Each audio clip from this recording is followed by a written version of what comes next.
All right, welcome back to the channel. So Deontay Wilder, Tyson Fury 3's pay-per-view numbers are in, along with a congratulations from Deontay Wilder to Tyson Fury. Let's talk about that in this video.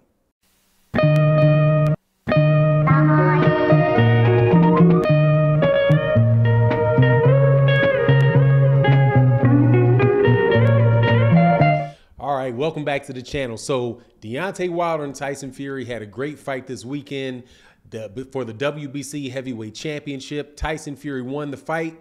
Deontay Wilder was the loser. And it seems as if, though, that the pay-per-view numbers have come in, or at least the approximations of the pay-per-view numbers have come in. Kevin IOLE from YAHOO Sports is saying that it came in around 600,000 pay-per-view buys plus 900,000 international pay-per-view buys, which would bring the total around 900,000 pay-per-view buys, 100,000 pay-per-view buys totally. And, you know, if you put aside the international, which we usually don't count, it's around 600,000. And that's pretty much what I expected. And I think it was a pretty good showing, all things considered. You know, if, you know, the original one, or at least the second fight, I do believe they said came in somewhere around 850,000 pay-per-view buys for the second one. And so this one did not, you know, obviously did not earn as much as the second fight, or at least that's what Kevin Iole's reporting. And whenever you hear these pay-per-view numbers, you got to kind of take them with a grain of salt, because the actual people that are counting them don't usually know what the numbers are this quickly. So they are approximations. They're still doing a lot. They're probably still counting it.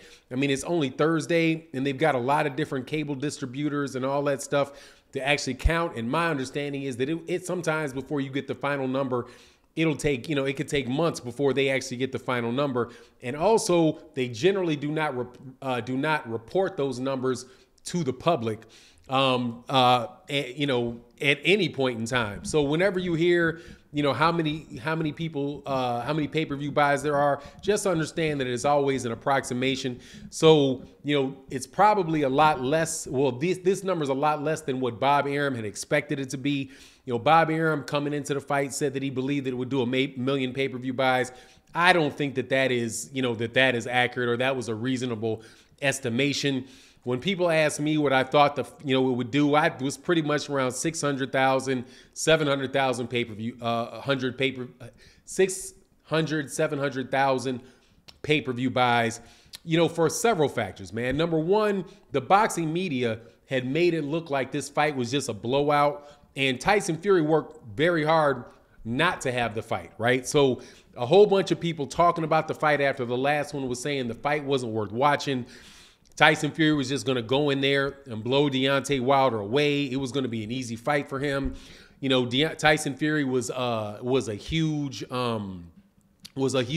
favorite to win the fight. So when you take away a lot of the a lot of the mystery about the fight, and people just kind of say that they already know what the outcome is going to be, that might have kept people, you know, some people from buying the fight. I know that there are a lot of people that I talked to that didn't buy the fight for that exact reason.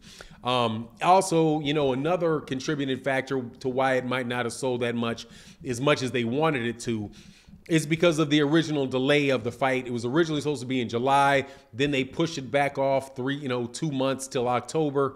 And, you know, there was a lot of talk about, you know, a lot of going back and forth about everything other than boxing with that fight.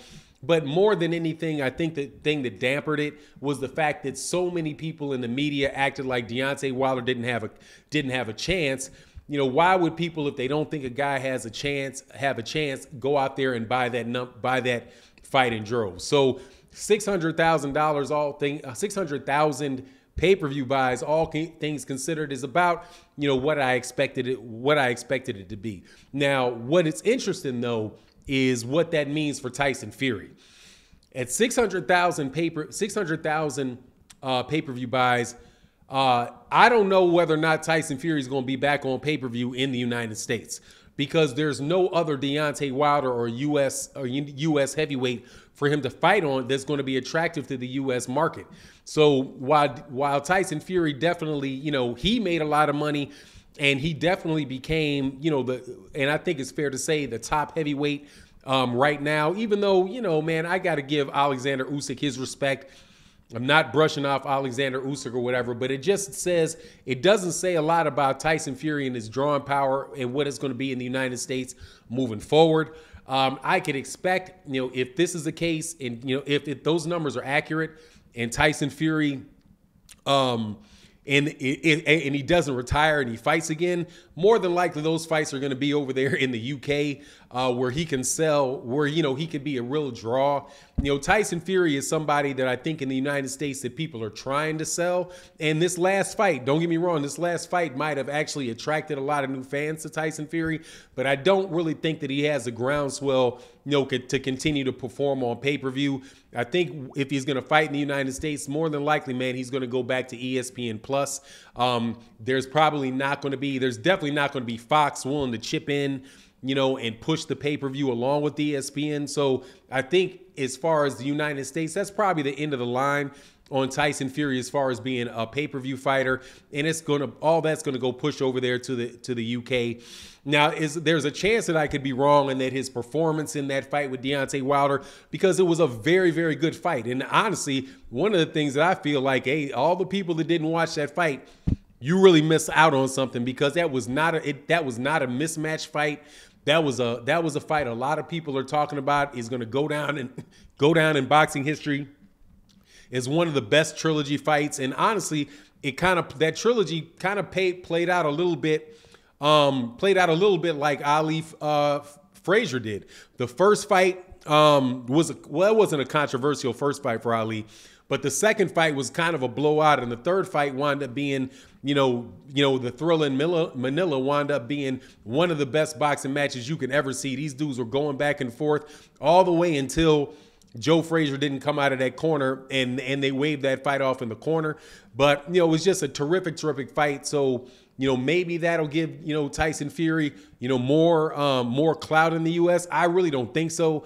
I think most of his fans in the United States, or the people that are supporting him in the United States, are kind of fair weather fans or people that were real detractors of Deontay Wilder.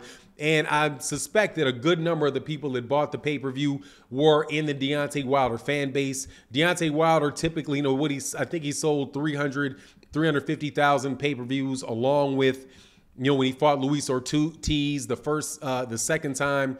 So, you know, he actually has established that he has the ability to sell pay-per-views, you know, without Tyson Fury. I don't really know if Tyson Fury has shown that in the United States. In fact, I'd probably say he wouldn't. Now, on another related note, I didn't do a separate video about it, but I'll talk about it in this one. Deontay Wilder did congratulate Tyson Fury on an epic fight. I think a little bit of it the fact that he's, you know, apparently feeling a little better about it. It could be like, you know, a little bit of pressure from people saying, hey, man, Deontay Wilder was a really great fight. You fought well. He fought well. Let's just wrap this thing up, you know, shake each other's hand, be happy that we made all of this money, right? Because there was huge guaranteed purses in that fight. Deontay Wilder made $40 million. Tyson Fury made $55 million. So, you know, both those guys got even more rich than they already are.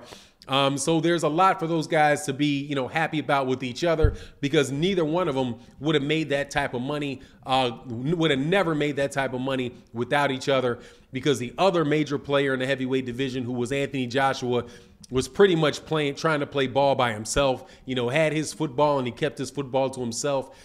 Deontay Wilder and Tyson Fury really did make a great trilogy together.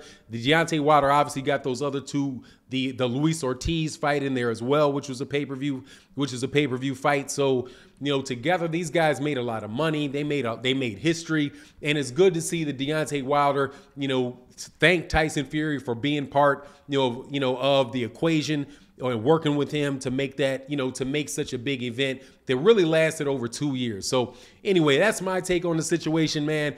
You know, we're about done with the whole conversation. I'm looking forward to talking about Canelo Alvarez and Caleb Plant, you know, Terrence Crawford and Sean Porter, and the fights that are coming up. You got Steve Cunt, you got, what's his name, man? Cool boy, Steve, man, I get to kill it. Fulton Jr., Stevie Fulton Jr., and and Brandon Figueroa. A lot of really good fights coming up. But anyway, that's my take on the situation. You let me know what you think. And with that, I'm out. Deuces.